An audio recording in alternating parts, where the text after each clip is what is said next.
Replacing the battery in your intelligent key can be simple if you follow this procedure.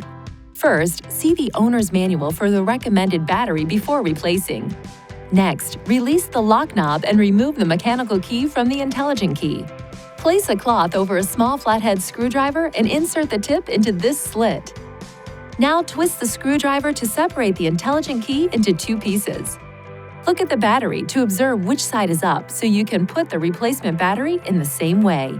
Ensure your hands are clean and free from oil and grease before touching anything inside the key fob. Carefully hold the new battery by the edges every time you pick it up.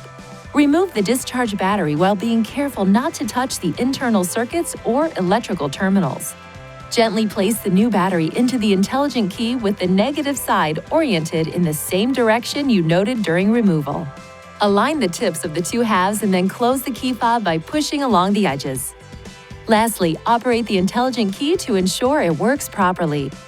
If you need assistance with replacement, it is recommended you visit a Nissan dealer. Please see your owner's manual for important safety information, system limitations, and additional operating and feature information.